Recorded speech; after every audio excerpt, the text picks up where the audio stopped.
Good morning everyone. आज हम लोग एक नए टॉपिक के बारे में बात करेंगे और वो है एरर। एरर का मतलब होता है गलती, मिस्टेक। अब उसके भी टाइप्स हैं। अब आप लोग बोलोगे कि सर मिस्टेक के भी आप टाइप्स बता रहे हो। हाँ, मिस्टेक के भी टाइप्स होते हैं। तो देखो, errors are basically classified into two types. One is systematic error and the other is random error. ठीक है। अब ये सिस्टमैटिक एरर और रैंडम एरर, इन दोनों में सबसे पहले हम लोग डिफरेंस जानने की कोशिश करेंगे। सिस्टमैटिक एरर वो है जिसका रीजन, जिसका कॉज हमें पता हो कि वो मिस्टेक क्यों हुई। ठीक है। और रैंडम एरर वो है जिसका कॉज, जिसका रीजन हमें पता ही नहीं कि मिस्टेक क्यों हुई।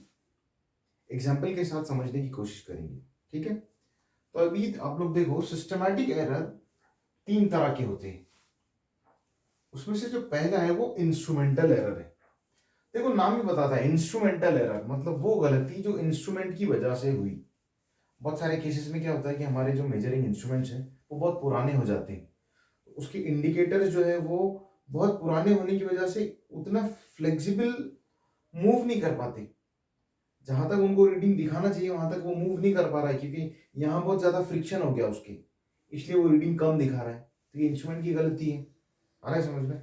जैसे मान लो कोई इंस्ट्रूमेंट है, वो बहुत पुराना हो गया तो ठीक से काम नहीं कर रहा। या कोई इंस्ट्रूमेंट है वो उसकी इंस्ट्रूमेंट की जो भी गलती है, उस गलती को इंस्ट्रूमेंटल एरर बोलते हैं। जैसे फॉर एग्जांपल कभी कभी क्या होता है कि फॉर एग्जांपल, क्या एग्जांपल कंसिडर करेंगे हम लोग। मान लो गाड़ी का स्पीडोमीटर है। ठीक है। अब स्पीडोमीटर में उसका जो गियर है, जिससे वो वायर चलती है, वो गियर, उसमें फ्रिक्शन कम हो गया, ल्यूब्रिकेशन कम हो गया, है ना। तो इसकी वजह से क्या हो रहा है कि वो जितना फास्ट घूमना चाहिए उतना फास्ट नहीं घूम रहा है। ठीक है। तो गाड़ी ज्यादा स्पीड में चलेगी लेकिन वो स्पीड कम दिखाएगा। बराबर है। या एक एग्जांपल ये भी है कि हम लोग कभी कभी गाड़ी चलाते हैं तो उसके अंदर एक छोटा सा ऐसा प्लास्टिक का गियर होता है। वो गियर मान लो टूट गया तो हमको गाड़ी के रीडिंग में जीरो का स्पीड दिखता है। अब जबकि गाड़ी फास्ट चल रही है लेकिन इंस्ट्रूमेंट जो दिखा रहा है वो जीरो दिखा रहा है। तो ये तो सीधी सी बात है, इंस्ट्रूमेंट की गलती है। तो उसको हम बोलेंगे इंस्ट्रूमेंटल एरर। आई बात समझ में? ठीक है। अब दूसरा है पर्सनल एरर। पर्सनल मतलब इंसान की गलती की वजह से जो एरर होता है वो। अभी आप लोग देखो, उसका मैं एक एग्जांपल देता हूं। मान लो कोई घड़ी है, फॉर एग्जांपल ये वॉच है। ठीक है। अब ये छोटी घड़ी में तो ऐसा होता नहीं है। बड़ी घड़ियों में क्या होता है, उसका जो हैंड है, आर हैंड, मिनट हैंड, मान लो वो ऐसा 12 के ऊपर है, लेकिन मैं ऐसा तिरछा देखूंगा तो मुझे 1 के ऊपर दिखाई देगा वो, है ना। तो मैंने मिस्टेक क्या किया, परपेंडिकुलर देखना चाहिए था मैंने। ऐसा तिरछा देखूंगा या इधर से ऐसा तिरछा देखूंगा तो मिस्टेक आएगा, मतलब वो गलती मेरी है ना, मेरी पर्सनल मिस्टेक है। इसकी वजह से उसको हम लोग बोलेंगे पर्सनल एरर। या किसी को अगर चश्मा है, उसको ठीक से दिखाई नहीं दे रहा, तो मान लो उसने 23 लिखा हुआ है ऐसे, तो उसको 28 दिखाई दिया वो। तो ये 3 और 8 लगभग एक जैसे दिखते हैं, तो 23 के बजाय 28 लिख दिया या 28 के बजाय 23 लिख दिया, तो वो भी आएगा पर्सनल एरर में। किसी इंसान की पर्सनल गलती की वजह से जो एरर होता है उसको हम लोग पर्सनल एरर बोलेंगे। अगला क्या है, error due to defective setting. Setting ठीक से नहीं करने की वजह से भी बहुत सारे एरर्स होते हैं। जैसे फॉर एग्जांपल वेइंग मशीन है। ठीक है। अभी आप लोगों ने क्या किया, वो वेइंग मशीन के ऊपर ऑलरेडी कुछ तो भी 1 kg का उसके ऊपर ऑलरेडी सेटिंग है। इलेक्ट्रॉनिक में तो अलग बात है। जैसे मान लो एक इस तरह का एनालॉग वेइंग मशीन आता है। अब आपको क्या करना है, जब उसके ऊपर कोई वजन नहीं लटका हुआ है तब आपको उसको जीरो पे सेट करना है, बराबर इशारा। ये आपको चेक करना है। अगर आपने जीरो पे सेट नहीं किया, मान लो वो शुरू शुरू में ही 1 पे है, तो आपको हर रीडिंग में 1 किलो एक्स्ट्रा की रीडिंग मिलेगी। जैसे आपने 20 किलो लटकाया तो आपको 21 kg दिखाएगा वो। क्यों? क्योंकि ऑलरेडी उसमें जीरो की बजाय 1 kg का ऑलरेडी सेटिंग गड़बड़ थी। आ रही बात समझ में? जैसे फॉर एग्जाम्पल गाड़ी का जो स्पीडोमीटर है उसके अंदर एक ऐसा इंडिकेटर होता है और पीछे ऐसा स्पीडोमीटर फिट होता है। तो फिटिंग के वक्त ये जीरो पे इंडिकेटर होना चाहिए। अब मान लो अगर वो डायल अगर तिरछा फिट हो गया या इस तरह फिट हो गया, तो इंडिकेटर तो अभी राइट नाउ जीरो पे है लेकिन वो 10 पे दिखा रहा है।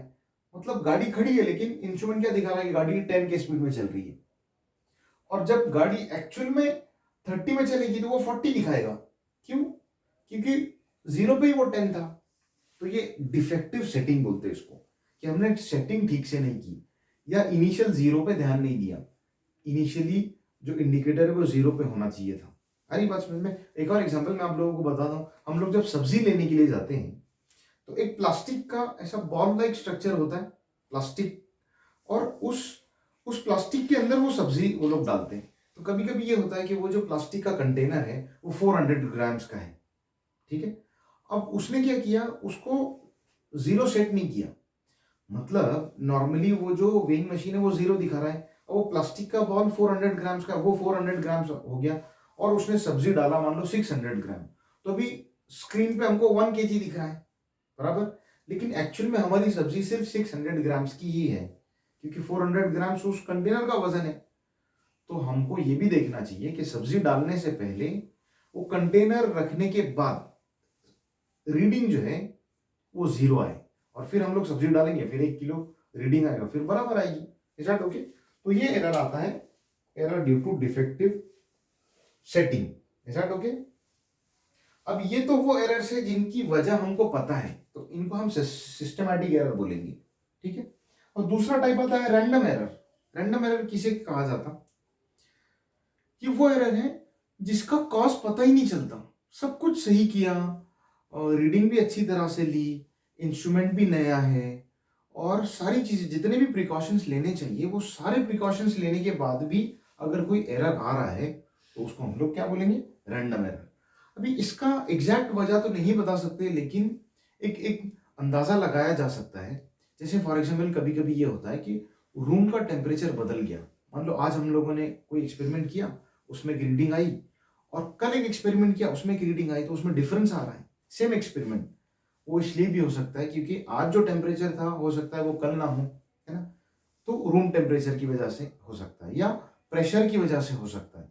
अभी राइट नाउ हम लोग एक पर्टिकुलर ऐसे सिटी में है जो सी लेवल से मान लो 800 मीटर्स की हाइट पर है। अब हम लोगों ने वही एक्सपेरिमेंट सी लेवल पे जाके किया, मतलब ऐसे सिटी में जाके किया तो सी लेवल पर है, तो वहां का प्रेशर डिफरेंस आ जाएगा, मतलब हवा का जो दबाव है वो अलग होगा, है ना। तो तब भी हम लोग अलग अलग सेम एक्सपेरिमेंट अलग अलग जगह करेंगे तो रीडिंग अलग अलग आएगा।